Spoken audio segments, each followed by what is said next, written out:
பால் என்பது பால் மற்றும் அதிலிருந்து கிடைக்கக்கூடிய தயிர், மோர், வெண்ணெய் இதெல்லாம் சத்தான உணவுப் பொருள்னு சொல்கிறாங்க. உண்மையிலே அது மனதை பலவீனப்படுத்தும், மன உறுதியை குலைக்கும், உடம்புக்கு நோயை தரும். உடம்புக்கு நோயை தருகிற அத்தனை உணவுகளுமே மன உறுதியை குறைக்கும். இப்போ நோய் வந்துச்சுனாலே மன உறுதி குறைஞ்சிரும். அவங்களுக்கு ஒரு உறுதியான மனநிலைலாம் இருக்காது. அவங்க ரொம்ப பயப்படுவாங்க. நோய் வந்துச்சுனாலே மன உறுதிங்கிறது முதல்ல என்னது அப்படின்னு முதல்ல தெரிஞ்சுக்கணும். வீரம், மன உறுதி அப்படின்னா என்ன, அறிவுனா என்ன அப்படின்னா, இந்த இயற்கையை எதிர்கொள்கிறதுக்கு உன்னால் குளிரை எதிர்கொள்ள முடியுமா, ஒரு குடிசையில் வாழ முடியுமா, இயற்கையோடு இணைந்து உன்னால் வாழ முடியுமா, அதான் மன உறுதி. ஒரு நோயாளியால் எப்படி இயற்கையோடு இணைஞ்சு வாழ முடியும்? ஒரு கடும் குளிர் வரும், அப்போ ஒரு நோயாளியால் எப்படி அந்த குளிரெல்லாம் தாக்கு பிடிக்க முடியும்? குளிரில் அவங்க இறந்தே போயிடுவாங்க. அதனால் மன உறுதினா முதல்ல என்னன்னு தெரிஞ்சுக்கணும். இயற்கையோடு இணைந்து வாழ்வதற்கு தேவையான மன உறுதி, அதுதான் மன உறுதி. அதான் என்றைக்குமே நிலையாக மன உறுதின்னு எதை சொல்லுவாங்கன்னா, இன்றைக்கி மன உறுதின்னு எதை சொல்லுவாங்கன்னா, அவர் ரொம்ப திறமையாக இருக்கார், அவர் பணத்தை நல்லா சம்பாதிக்கிறாரு அப்படின்னு சொல்லிட்டு அதைத்தான் மன உறுதின்னு இன்றைய காலகட்டத்தில் சொல்லிக்கிட்டு இருப்பாங்க. இந்த இயந்திர அறிவியல் உலகம் 2040 முடிஞ்சு போயிடும். அதுக்கப்புறம் என்ன மன உறுதி? அதுக்கப்புறம் எல்லோரும் இயற்கையோடு இணைஞ்சு வாழ ஆரம்பிச்சிருவோம். அப்போ அங்கே உங்களுடைய மன உறுதியோட மதிப்பீடே வேறு மாதிரி மாறும். இன்றைக்கி ஒருத்தர் கடுமையான நோயாளியாக இருப்பார், ஆனால் அவர் நிறையா பணத்தை சம்பாதிப்பார், அவர் துறையில் பெரிய புகழ் பெற்றவராக இருப்பார். அதை வச்சுக்கிட்டு அவர் என்ன பண்ணுவார், காங்கிரீட் கட்டடம், பெட்டெல்லாம் வாங்கி கம்பளி போர்வை இதெல்லாம் போற்றிக்கிட்டு குளிர்லேருந்து பாதுகாத்துப்பார். ஆனால் ஒரு இயற்கையோட ஒரு வேலை உடல் உழைப்பை கொண்டு ஒரு வேலையும் செய்ய மாட்டார், எல்லாம் ஆட்களை வச்சே செஞ்சுப்பார், அவர்கிட்ட இருக்க நிறைய பணத்தை வச்சுக்கிட்டு. அப்போது இந்த உலகத்தில் நீ மன உறுதின்னு எதை சொல்கிற அப்படின்னா, நீ இப்போ நிறைய பணம் சம்பாதிக்க தெரிஞ்சதுன்னா உனக்கு மன உறுதி அதிகமாக இருக்குது அப்படின்னு இந்த காலத்தில். ஆனால் இயற்கையோடு இணைஞ்ச வருஷத்தில் 2040 தற்போதுள்ள இயந்திர அறிவியலும் செயலிழந்து போயிடும். அப்புறம் வரப்போகிறது இயற்கையோடு இணைந்த மனித வாழ்க்கை. அந்த வாழ்க்கையில் போயிட்டு உனக்கு எது மன உறுதியாக இருக்கும்? அந்த குடிசை, அங்கெல்லாம் நீங்கள் குடிசையில் தான் வாழணும். இப்போ நான் வடிவமைச்ச மாதிரி ஒரு உலகத்தை நீ உலகம் முழுக்க நிரூபிச்சுன்னா உனக்கு காங்கிரீட் கட்டடத்தில் எல்லோரும் ஒரே மாதிரி சமத்துவமாக வாழ்வதற்கு ஒரு வழி ஏற்படும். அப்படி இல்லாத பட்சத்தில் நாம் எல்லோரும் குடிசையில் தான் வாழ போகிறோம். அப்படிங்கும்போது குடிசையில் உன்னால் வாழ முடியுமா? அந்த தைரியம் இருக்குது, அதுதான் வீரம். குடிசையில் உன்னால் இயற்கையோடு இணைஞ்சி செருப்பு போடாமல் உன்னால் நடக்க முடியுமா? வயலில் இறங்கி உன்னால் வேலை செய்ய முடியுமா? அப்போ அதுதான் வீரம். அதுக்கு உனக்கு வீரம் இருக்கா? அதுக்குரிய அறிவு இருக்கா? எப்படியெல்லாம் ஒரு இயற்கையோடு இணைஞ்சி எப்படி வாழணும் அந்த அறிவு உனக்கு இருக்குதா? அதுதான் அறிவு, அதுதான் இயற்கையான அறிவு. அது என்னென்னைக்கும் நிலையான அறிவு, நிரந்தரமான அறிவு. அறிவுக்கான ஒரு மதிப்பீடு இதுதான். இன்றைக்கி நீ புத்தகத்தெல்லாம் படிச்சுட்டு பெரிய படிப்பெல்லாம் பட்டமெல்லாம் பெற்றுக்கிட்டு உடனே நீ பெரிய அறிவாளி அப்படின்னா அது இந்த 2040 வரைக்கும் தான். அந்த அறிவுங்கிறது 2040 வரைக்கும் தான் பயன்படும். அதுக்கப்புறம் அது பயன் இல்லாது. நீ இன்றைக்கி ஒரு விஞ்ஞானியாக இருக்கலாம், டாக்டராக இருக்கலாம், பெரிய ஆராய்ச்சியாளராக இருக்கலாம். ஆனால் 2040க்கு அப்புறம் தான் இந்த இயந்திர அறிவியலும் செயலிழந்து போயிருமே. அப்புறம் மருத்துவமனைகள் கிடையாது, மின்சாரம் கிடையாது, தொழிற்சாலைகள் கிடையாது, விஞ்ஞான ஆய்வு கூடம்லாம் கிடையாது. எல்லாமே செயலிழந்து போனதுக்கப்புறம் அப்போ நீ அறிவாளின்னு அப்போ இன்றைக்கி இருக்கிற அறிவாளின்னா யார் அப்படின்னா இவங்க தான். அப்போ 2040க்கு அப்புறம் இந்த உலகமே செயலிழந்த பிறகு நீ இந்த உலகத்தில் இப்போ இருக்கிறவங்க விஞ்ஞானின்னு சொல்லப்படுறவங்கலாம் விஞ்ஞானி, பேரறிவு படைத்தவர்கள் அப்படின்லாம் நம்ம நம்பிக்கிட்டு இருக்கவங்க அந்த இயற்கையோடு இணைஞ்ச வாழ்க்கையில் அவங்க என்னவா மாறுவாங்க? அவங்க எதுக்காக அவங்களுடைய அறிவு அங்கே ஒன்றுக்குமே பயன்படாது. இன்றைக்கி கோடீஸ்வரர், உலகத்திலே மிகப்பெரிய கோடீஸ்வரங்கிற கூட 2040க்கு அப்புறம் என்ன ஆக போகிறோம்? அவங்ககிட்ட இருக்கிற பணத்தை வச்சுக்கிட்டு அவங்க கூட தப்பிச்சிருவாங்க. இந்த பணக்காரங்கள்லாம் தப்பிச்சிருவாங்க. நல்லா நினச்சிக்கோங்க, 2040 இந்த இயந்திர அறிவியல் உலகம் செயலிழக்கும் போது இந்த பணக்காரங்கன்னா நல்லா நிறைய கோடி கணக்கில் பணம் வச்சுருக்காங்க பாரு, அவங்க தப்பிச்சிருவாங்க. எப்படின்னா அவங்க அவங்கக்கிட்ட இருக்கிற பணத்தை வச்சுக்கிட்டு ஏதோ ஒன்று அதாவது பொருளாதார பலத்தை வச்சுக்கிட்டு முன்கூட்டியே போய் அவங்க ஒரு தோட்டத்தை எதுக்காக இருந்தாலும் பயன்படுத்துமேன்னு சொல்லி ஒரு தோட்டத்தை, ஒரு 100 ஏக்கரில் தோட்டம் வாங்கி அதில் வீட்டெல்லாம் கட்டி ரெடியாக வச்சுருப்பாங்க. இந்த இயந்திர அறிவியல் உள்ளவங்க செயலிழந்தோன்னா அங்கே போயிடுவாங்க. அங்கே அவங்களுக்கு தேவையான கட்டடம் எல்லாமே இருக்கும். கட்டடம், அதாவது காங்கிரீட் வீடு எல்லாமே இருக்கும். ஆனால் மின்சாரம் இருக்குது. மின்சாரத்துக்கு கூட அவங்க ஏதாவது வழி பண்ணிடுவாங்க. சூரிய ஒளியிலேருந்து ஒரு 100 வருஷத்துக்கு மின்சாரம் கிடைக்கிற மாதிரி ஒரு வழியை பண்ணி அதன் மூலமாக பம்பு செட்டு, அந்த மோட்டார் இறக்கிறது எல்லாத்தையும் அவங்க செட் பண்ணிடுவோம். 100 வருஷத்துக்கு இந்த கரண்ட்டு, அதாவது மின்சாரம், சூரிய ஒளியிலேருந்து மின்சாரம் எடுப்பதற்கு எந்த தடையுமே இல்லை அப்படின்னு சொல்லிட்டு அவங்க ஏதாவது ஒரு டெக்னாலஜி, அந்த மாதிரி ஒரு அட்வான்ஸ் டெக்னாலஜியை பயன்படுத்திக்கிட்டு அந்த இயந்திர அறிவியல் உலகம் செயலிழந்த பிறகு கூட இந்த கோடீஸ்வரர்கள் தப்பிச்சிருவாங்க. அதாவது இந்த மாதிரி கஷ்டப்பட வேண்டிய அவசியம் அவங்களுக்கு பெரும்பாலும் வராமல் போயிடும்.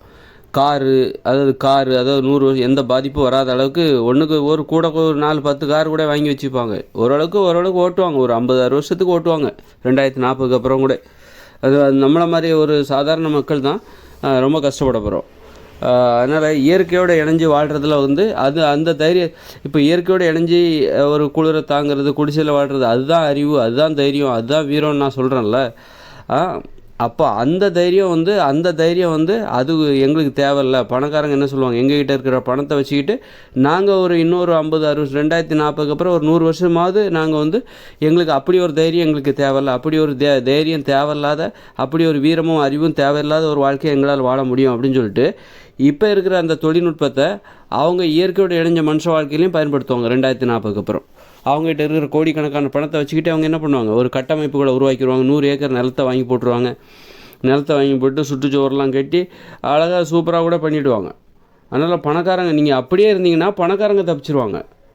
எல்லாருமே தப்பிக்கணும், அதாவது தப்பிச்சிருவாங்க அப்படின்னா, இப்போ அப்படியே அதாவது நான் சொல்கிறேன் அப்படின்னா நீங்கள் அதை காது கொடுத்து கேட்கல. என்ன மாதிரி இன்னும் 1000 பேர் புறப்பட்டு வருவாங்க பாருங்கள். இப்போ நான் அந்த விதையை போட்டுட்டேன், நான் வந்து அதற்கான வழியை உருவாக்கிட்டேன். இயற்கையோடு இணைஞ்ச மனுஷ வாழ்க்கை அப்படின்னு சொல்கிற ஒரு வழியை உங்களுக்கு நான் உருவாக்கி கொடுத்துட்டேன். அப்போ இனிமேல் பாருங்கள், கோடிக்கணக்கான பேர் வருவாங்க. இந்த பாதையை நோக்கி கோடிக்கணக்கான பேர் புறப்பட்டு வரப்போகிறாங்க. அதனால் அப்போது வந்து நீங்கள் இந்த உலகத்தை வேறு மாதிரி பார்க்க போகிறீங்க. என்னுடைய இந்த கருத்தை வந்து நான் அந்த வழியை நான் உருவாக்கிட்டேன், அந்த விளக்கை நான் பற்ற வச்சுட்டேன். அப்போ அந்த வெளிச்சத்தில் உங்களுக்கு இன்னொரு புதிய உலகம் தெரிய போகுது. நிறைய பேர் வர ஆரம்பிக்க போகிறாங்க. அப்போது நம்ம வந்து இப்போ எதுக்காக இந்த டாபிக் எடுத்தோம், வீரன்னா என்ன, அறிவுன்னா என்ன அப்படின்னா, இந்த இயற்கையோடு இணைந்த மனித வாழ்க்கை வாழ்வதற்கு தேவையான வீரம், அறிவு, துணிச்சல், அதெல்லாம் அந்த ஒரு குளிரை எதிர்கொள்கிறதுக்கு. அப்போ உடம்புல நோய் இருக்கக்கூடிய, நோய் இருந்தால் நம்மளால் வந்து இந்த குளிரை தாங்க முடியாது. இயற்கையோடு இணைந்த மனித வாழ்க்கை, அதான் சொல்கிறேன், நோயாளிகள் வந்து கோழைகள், அவங்களாம் கோழைகள். ஏன்னா அவங்க வந்து உடலில் இந்த நோய் எதிர்ப்பாற்றல்லாம் போய் நோய் வந்த பிறகு அவங்க கோழையாக மாறிடுவாங்க. அப்போ அதனால தான் நோயினாலே மக்கள் ஏன் பயப்படுறாங்கன்னா கோழையாகிடுவோம். இந்த குளிரை பார்த்து பயப்படுவாங்க, வெயிலை பார்த்து பயப்படுவாங்க. அது அவங்கள ரொம்ப பாதிக்கும். அவங்களால எல்லார் மாதிரியும் ஒரு மழையில் நனைய முடியாது, குளிக்க முடியாது, ஆடி பாட முடியாது, குளத்தில் இறங்கி குளிக்க முடியாது. ஏன்னா அவங்க நோயாளிகள் என்பதால் அவர்கள் இந்த மாதிரி இயற்கையை பார்த்தே பயப்படுவாங்க. அப்போ எது தைரியம் அப்படின்னா, இயற்கையை பார்த்து நீ பயப்படக்கூடாது, இயற்கையை எதிர்கொள்ளணும், இயற்கையோடு கலக்க வேண்டும், இயற்கையோடு இணைய வேண்டும், அதுதான் தைரியம். அதற்கு தேவையானது தான் அறிவு. அதற்கு தேவையான அறிவு தான் இயற்கையான அறிவு. பால் வந்து நீங்கள் சாப்பிட்டீங்கன்னா பால்லேருந்து கிடைக்கக்கூடிய பால் மற்றும் பாலிலிருந்து கிடைக்கக்கூடிய தயிர், மோர், வெண்ணெய், நெய், இது எல்லாமே மன உறுதியை குலைக்கும். இதெல்லாம் நோயை உருவாக்கும், உடல் பருமனை அதிகப்படுத்தும். சிலர் வந்து ஏன்னா உடம்பு குறையவே மாட்டேங்குன்னு சொல்லுவாங்க. அவங்க வந்து இந்த பால் குடிச்சிட்ருப்பாங்க, பால் சார்ந்த உணவுகளை சாப்பிட்டுட்ருப்பாங்க. இதெல்லாம் உடல் பருமனை அதிகப்படுத்தும், உணவு செரிமான குறைபாட்டை ஏற்படுத்தும், சளியை ஏற்படுத்தும், மலச்சிக்கல் எல்லாம் ஏற்படுத்தும். பால் சாப்பிட்டாக்கா அதாவது எந்த பால்னாக்கா மாட்டுப்பால், ஆட்டுப்பால், அது சொல்கிறேன். தாய்ப்பால்னால் அது 6 வயசுக்குள்ளே தான் குடிக்கணும். அதுக்கு மேலாம் தாய்ப்பால்லாம் குடிக்கக்கூடாது. தாய்கிட்டேருந்து மட்டும்தான் குடிக்கணும். அதுக்கப்புறம் பாலே குடிக்கக்கூடாது. பால் வந்து ஒரு திரவ மாமிசம். அதனால வந்து 6 வயசுக்குள்ளே தான் அந்த பாலை குடிக்கணும், 6 வயசுக்கு மேலே குடிக்கக்கூடாது. அப்போ அந்த பால் குடிக்கிறதுனால அப்படி குடித்தா என்ன ஆகும் அப்படின்னா, அதில் தான் நிறைய சத்து இருக்குது. சத்து எல்லாத்துலேயுமே இருக்குது. மண்ணில் கூட தான் நிறைய சத்து இருக்குது. களிமண்ணில் நல்ல சத்து இருக்குது. கரிசல் மண்ணில் இன்னொரு நல்ல சத்து கிடைக்கும். அதெல்லாம் அள்ளி திங்க முடியுமா? திங்க முடியும். அதனால் நமக்குன்னு ஒரு உணவு இருக்குது. அதுலேருந்து நமக்கு என்ன சத்து கிடைக்குதோ அதைத்தான் நம்ம சாப்பிட்ணும். சத்து எல்லாத்துலேயுமே இருக்குது. அதை நம்ம உடம்பு ஏற்றுக்காது. அதாவது சத்து எல்லாத்துலேயுமே இருக்குது. எல்லாத்தையும் சாப்பிட்டாக்கா அதெல்லாம் நம்ம உடம்பு ஏற்றுக்காது. மாமிசம் சாப்பிடும்போது நம்ம மனநிலை மாறிவிடும். அது ஒரு கொடூரமான ஒரு மனநிலை நமக்கு வந்துடும். ஒரு மாட்டை கொன்று தான் இந்த இறைச்சி சாப்பிட்றோம், ஒரு மாட்டையும் கொன்று தான் அந்த இறைச்சியை சாப்பிடும்போது நம்முடைய மனநிலை மாறிவிடும். அது மாதிரி தான் வந்து நமக்குன்னு ஒரு கட்டுப்பாடுகளை கடைபிடித்து உணவுகளை உட்கொள்ள வேண்டும். அந்த வகையில் பால் சாப்பிட்டாக்கா வந்து உங்களால் வந்து ஒரு பலவீனமானவர் தான் நீங்கள் ஆவீங்க. அதில் நிறைய சத்து இருக்குது அப்படின்னு நினச்சிட்டிங்கன்னா அந்த சத்து வந்து உங்களை வந்து பலவீனமாக தான் மாற்றும். அதில் இருக்கிற சத்து வந்து உங்களை பலவீனமாக உறுதியானவராக அது மாற்றாது. வெறும் தசைகளை வேணால் வளர்க்குமே தவிர மன உறுதியை அது வளர்க்காது. நோயை உருவாக்கும். கடைசியில் அது நோயாளியாக உங்களை மாற்றிவிடும். பால் வந்து மாமிசம். அதனால் வந்து நீங்கள் ஒரு உண்ணா நோன்பு, ஏன் மக்களால் உண்ணா நோன்பே இருக்க முடியல? காரணம், உண்ணா நோன்பு உங்களால் இருக்க முடியுதா அப்படின்னா நீ உங்கள்கிட்ட மன உறுதி இருக்குன்னு அர்த்தம். இந்த உலகத்தில் ஏன் நிறைய பேரால் உண்ணா நோன்பே இருக்க முடியலன்னா, இந்த மாதிரி மாமிசம் சாப்பிட்றது, மீன் சாப்பிட்றது, பால் சாப்பிட்றது, தயிர், மோர், வெண்ணெய், நெய், இந்த மாதிரி சாப்பிட்றதுனால தான் அவங்களுக்கு வந்து அந்த மன உறுதி என்பதே இல்லை. அந்த உண்ணா நோன்பு இருப்பதற்கான அந்த பொறுமையும் இல்லை, அந்த மன உறுதி அதுவும் இல்லை. அதை பார்த்து பயப்படுறாங்க, உண்ணா நோன்பை பார்த்து பயப்படுறாங்க. அப்போ உண்ணா நோன்பு இருப்பதற்கு எதெல்லாம் நமக்கு தடையாக இருக்குன்னா, இந்த பாலுங்கிறது ஒரு தடையாக இருக்குது. பாலுக்கு நம்ம அடிமையாக இருக்குது. இது அடிமைப்படுத்துகிற ஒரு உணவு பால் என்பது.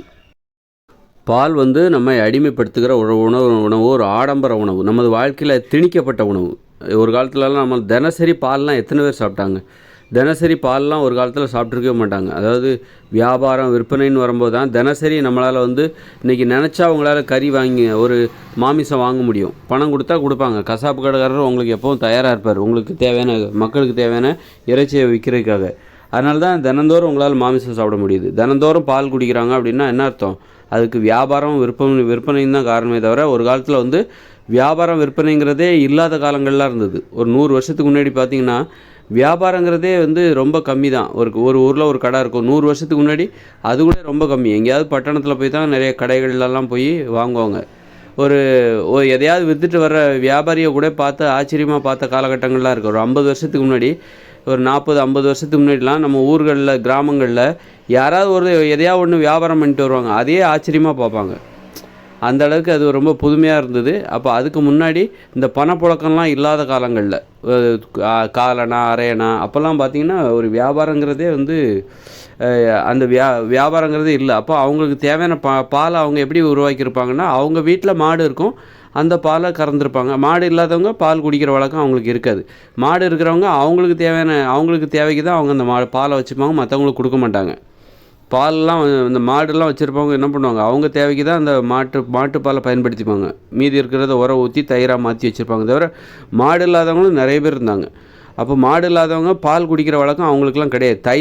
தயிரோட சுவை அது வந்து ஒரு 30 வருஷத்துக்கு முன்னாடி எல்லாருக்குமே அது தெரியாது. எல்லா மக்களுக்கும் பழக்கப்பட்ட ஒரு விஷயமா தயிருங்கிறது இல்லை, மோருங்கிறது இல்லை.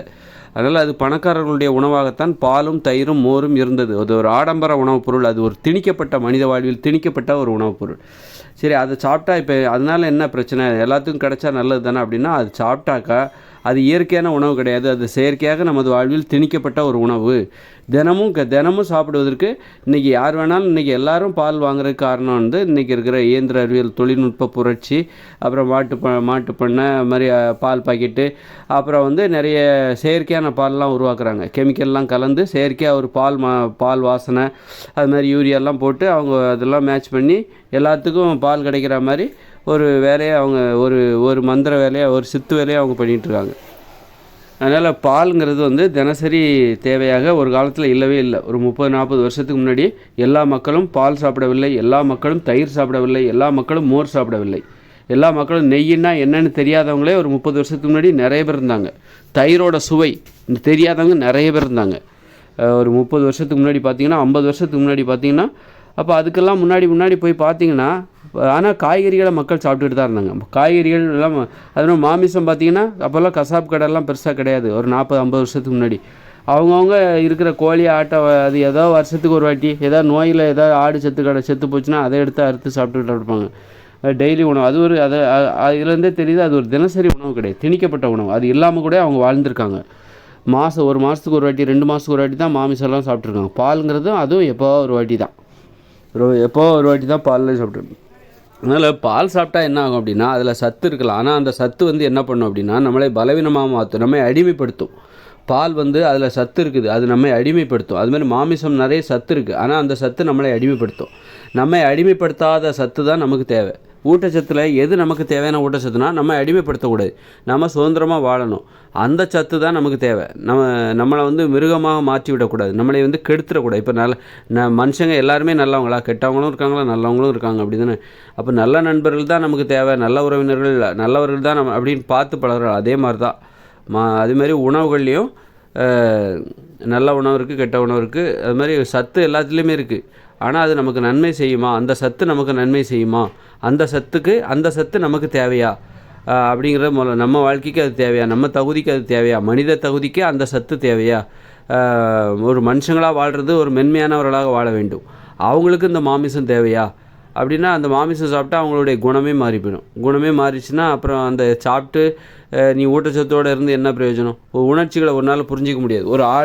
ஒரு மாட்டோட கழுத்தை அறுத்து நீ கொல்ற, ஒரு ஆட்டோட கழுத்தை அறுத்து கொல்ற, அதோட வலியை ஒரு நாள் புரிஞ்சிக்க முடியலன்னா நீ அதுக்கு பிறகு நீ மனுஷங்களாக வாழ்ந்து நீ இந்த உலகத்தில் என்னத்தை பார்க்க போகிற? நீ அன்புன்னா அப்போ உன் பார்வையில் என்னது? அன்புன்னா பாசம்னா அப்போ உன் பார்வையில் என்னது? ஒன்றுமே கிடையாது. அப்போது வந்து நீ மனுஷங்களாக இருக்கணும். நீ மனிதத்தன்மை இழந்து விட்டு ஒரு கொடூரமாக ஒரு ஆட்டையோ கோழியவோ ஒரு மாட்டையோ கொன்று அதன் இறைச்சியை சாப்பிட்டுட்டு அப்புறம் அதுக்கு பிறகு நீ இந்த வாழ்க்கையில் எதை தேடி நீ போக போகிற? அன்பை தேடி போறியா? அன்புன்னா உனக்கு என்னன்னு தெரியுமா? கொஞ்ச நேரத்தில் நீ ஒரு மாட்டை சாகடிச்ச பற்றியா? சாகடித்து அந்த இறைச்சியை சாப்பிட்ட பற்றியா? நீ சாகடித்தது மாட்டை இல்லை, அன்பை. அன்பு, இரக்கம், ஈவு, இரக்கம், கருணை எல்லாத்தையும் நீ சாகடிச்சிட்ட. அந்த மாட்டை சாகடிக்கிற மாதிரி, அந்த ஆட்டை சாகடிக்கிற மாதிரி எல்லாத்தையும் சாகடிச்சு தான் நீ சாப்பிட்ட இன்றைக்கி மாமிசம்னு சொல்லிட்டு, பிரியாணின்னு சொல்லிட்டு சாப்பிட்டுட்டு இருக்கல. அப்போ அதை தாண்டி அப்போ இந்த வாழ்க்கையில் நீ என்னத்தை தேட போகிற? அதை தாண்டி வேறு என்னத்தை தேட போகிற? அப்போது நீ அன்பை தேடணுன்னா அதுக்கு தகுந்த ஒரு உணவுகளை சாப்பிட வேண்டும். நீ அன்பை பெறுகிற ஒரு மென்மையானவராக நீ இருக்க வேண்டும். ஒரு மனித அன்பை பெறுகிற மென்மையானவராக நீ இருக்க வேண்டும். கடினமான கொடூரமான வேலைகள்லாம் நீ செய்யக்கூடாது. மாட்டையோ ஆட்டையோ அது மாதிரி விதிமுறைகளுக்கு உட்பட்டு வாழ வேண்டும். விதிமுறைகளுக்கு கட்டுப்பட்டு வாழ வேண்டும். அந்த வகையில் இப்போ பால் சத்து நிறைந்தது தான், யாரும் இல்லைன்னு சொல்ல. மாமிசம் என்பது சத்து நிறைந்தது. ஆனால் அந்த சத்து நம்மளை பலவீனப்படுத்திவிடும், நம்மை கோழையாக மாற்றிவிடும், நம்மை தகுதியற்றவராக மாற்றிவிடும். அந்த சத்து அளவுக்கு அதிகமான சத்து. அப்போ நம்ம எளிமையாக வாழணும், திடீர்னால எளிமையாக வாழணும், பெரிய கோடீஸ்வர இப்போ பெரிய வீடு நல்லதுன்னு நம்ம சொல்ல முடியுமா? எளிமையாக சின்ன வீடாகவே இருந்தாலே போதும். பெரிய வீடுங்கிறது நல்லது தான், ஆனால் அந்த வீடு நம்மை அடிமைப்படுத்தி விடும். இப்போ பெரிய பங்களா இருக்குதுன்னு வச்சுக்கோங்க, பெரிய பங்களா, காரு எல்லாமே இருக்குது. ஆனால் அந்த வாழ்க்கையை நம்மை அடிமைப்படுத்தி விடும், நம்ம தகுதியற்றவராக மாற்றிவிடும். அப்போ அதுக்காக தான் இந்த மனிதத்தன்மையை பாதுகாக்கிறதுக்காக தான் நம்ம எளிமையாக வாழ்கிறோம். எல்லாத்துலேயும் நல்லது இருக்குது. பெரிய பங்களாவிலையும் நல்லது இருக்க தான் செய்யுது. பெரிய பங்களா அந்த வாழ்க்கையிலையும் நல்லது. ஆனால் அந்த நல்லதுங்கிறது நம்மளை அடிமைப்படுத்தி விடும், நம்மை பலவீனப்படுத்தி விடும், நம்மை கோழையாக மாற்றிவிடும், நம்மை சோம்பேறியாக மாற்றிவிடும். அது மாதிரி தான் நம்மை நோயாளியாக மாற்றிவிடும். நீ பங்களாவில் போய் வாழ்ந்தனா உனக்கு நோய் வந்துடும். நீ ஒரு வேலை, உனக்கு 10 பேர் அங்கே வேலை செய்கிறதுக்கு ஆள் இருப்பாங்க, நீ ஒரு வேலையும் செய்ய மாட்டே, நீ சரியான சோம்பேறியாயிருவ. அப்படி இருக்கும்போது நீ எளிமையாக வாழும்போது தான் உனக்கு உடல் உழைப்பதற்கான காரணங்கள் கிடைக்கும். நிர்பந்தம் இருக்கும், நெருக்கடி இருக்கும், கட்டாயம் இருக்கும். அப்போ தான் நீ நடந்து போவ, ஓடி போவ, உடல் உழைப்ப, குறிஞ்சு நிமிந்து ஒரு வேலையை நீ செய்வ. அப்போது அதுதானே நல்லது. அதே மாதிரி தான் உணவில் எல்லாத்துலேயுமே சத்து இருக்குது. ஆனால் அந்த சில சத்து நம்மளை அடிமைப்படுத்தி விட நமக்கு நோய்களை தரும். அளவுக்கு அதிகமான சத்து நமக்கு தேவையில்லை. நமது மென்மையான மனித இயல்புக்கு பொருந்தாத ஊட்டச்சத்து நமக்கு தேவையில்லை. நமது மனிதத்தன்மை சாகடிக்கிற அந்த ஊட்டச்சத்து, அந்த மாமிசத்திலிருந்து கிடைக்கக்கூடிய ஊட்டச்சத்து, அந்த திரவ மாமிசமான அந்த பாலிலிருந்து கிடைக்கக்கூடிய அந்த ஊட்டச்சத்து அது நமக்கு தேவையில்லை. அது நம்மை நமக்கு நோயை தரும், நமது வாழ்க்கையை நாசமாக்கிவிடும், மனிதத்தன்மை இல்லாமல் செய்துவிடும், மனிதத்தன்மையை அழித்துவிடும். அதனால் இந்த பாலெல்லாம் சாப்பிடாதீங்க. தயிர், மோர், பால், வெண்ணெய், நெய், உடல் பருமனோடு இருக்கிறவங்க இதை சாப்பிடாதீங்க. பால் சார்ந்த அனைத்து உணவுகளும் மலச்சிக்கலை ஏற்படுத்தும், உணவு செரிமான குறைபாட்டை ஏற்படுத்தும், உடல் பருமனை ஏற்படுத்தும் என்பதை தெளிவாக தெரிஞ்சுக்கங்க. அது மாதிரி இந்த ஹார்லிக்ஸு இதெல்லாம் பாலில், இது ரொம்ப மோசம். ஹார்லிக்ஸ் எல்லாம் பாலில் கலந்து குடிச்சின்னு இன்னும் உங்களுக்கு ஒரு மலச்சிக்கல்லாம் அதிகமாகும், உணவு செரிமான குறைபாடு ஏற்படும், உடல் பருமன் அதிகமாகும். அதைத்தான் உடனே உடம்பு புஷ்டியாகுது, உடம்பு குண்டாகுதுங்கிறாங்க. அந்த பாலல், அந்த ஹார்லிக்ஸு, பூஸ்ட் இதெல்லாம் குடித்தாக்கா உடல் பருமன் அதிகமாகும்னு சொல்கிறாங்கல்ல. அது உடல் நல்ல சதை வைக்கும்னு சொல்கிறாங்களே, வேறு ஒன்றும் இல்லை. அது செரிமான குறைபாட்டை ஏற்படுத்தும், கழிவுகள் முழுமையாக வெளியேறாது. அது உடம்பை அந்த மாதிரி உடல் பருமனை ஏற்படுத்தி ஒரு உடம்பை வீங்க வச்சிரும். அதனால உடம்பை குண்டாக்கிடும், உடல் எடையை அதிகப்படுத்திடும். உடனே இந்த ஹார்லிக்ஸு, பூஸ்டெல்லாம் சாப்பிட்டாக்கா அந்த மாதிரி தான் நல்லா உடம்பு வைக்கும்னு நினச்சிக்கிறாங்க. வச்சாலும் அது தேவையில்லை. அந்த மாதிரி ஒரு உடம்பு நமக்கு தேவையில்லை. ஒரு மென்மையானவராகவே இருப்பதற்கு எந்த உணவு உதவி செய்கிறதோ அதுதான் நமக்கு தேவை. அது மாதிரி பால் சார்ந்த உணவுகளை சாப்பிடாதீங்க. ஹார்லிக்ஸ்லாம் பார்த்திங்கன்னா தானிய உணவு. ஹார்லிக்ஸு, பூஸ்ட்டு இதெல்லாம் தானியங்கள், கோதுமை இதிலேருந்து தயாரிக்கப்பட்டது. அதனால் தானியங்களே சாப்பிடாதீங்க. பால் சாப்பிடாதீங்க. மாமிசம், மீன், முட்டை இதெல்லாம் சாப்பிடாதீங்க. இதெல்லாம் நோய்களை தரும், உடல் பருமனை அதிகப்படுத்தும். உடல் எடையை குறைக்கணும்னு நினைக்கிறவங்க நான் சொல்கிற உணவுகள் எதெல்லாம் சாப்பிடக்கூடாதுன்னு சொல்கிறேனோ அதை மட்டுமே நீங்கள் சாப்பிடாமல் இருந்துட்டாலே உங்கள் உடம்பு எடை குறைஞ்சிட்டே வரும். உடல் எடை குறைவாக இருந்தால் வாழ்க்கை ஈஸியாக இருக்கும். உடல் பருமன் அதிகமாக இருந்துன்னு வச்சுங்க, நம்ம வாழ்கிறதே கஷ்டம், நடக்கிறதே கஷ்டம், உட்காரது கஷ்டம், எழுந்திருக்கிறது கஷ்டம், குனிகிறது, நிமிர்றது எல்லாமே கஷ்டம், வாழ்க்கையே கடினமாகி போயிடும். அதுவே ஒல்லியாக இருந்தோம்னு வச்சுக்கோங்களேன், நல்லா ஈஸியாக நடக்கலாம். காற்று மாதிரி இருக்கும், சும்மா காற்று அடித்தா எப்படி பறப்பாங்களோ அந்த மாதிரி பறப்பாங்க. வாழ்க்கையே சுதந்திரமாக இருக்கும். சுதந்திரமான ஒரு வாழ்க்கை, சுமை இல்லாத ஒரு வாழ்க்கை. அது எங்கே சாத்தியம்னா உடலில் இருந்து தான் சாத்தியம். உங்கள் உடல் எடை அதிகமாக இருந்தால் உங்கள் வாழ்க்கையும் சுமையாக இருக்கும். உங்கள் எடை குறைவாக இருந்தால் உங்கள் வாழ்க்கையும் சுமை இல்லாததாக இருக்கும். உடல் பருமன் அதிகமாக இருந்தால் விரைவிலே முதுமை வந்துவிடும். உடல் எடை குறைவாக இருந்தால் நீங்கள் நல்லா நடப்பீங்க, ஓடுவீங்க, உடல் உழைப்பது எளிதாக இருக்கும். அதனால் விரைவில் உங்களுக்கு முதுமை வராது. இளமை காலம் அதிகமாக நீண்டு கொண்டே போகும்.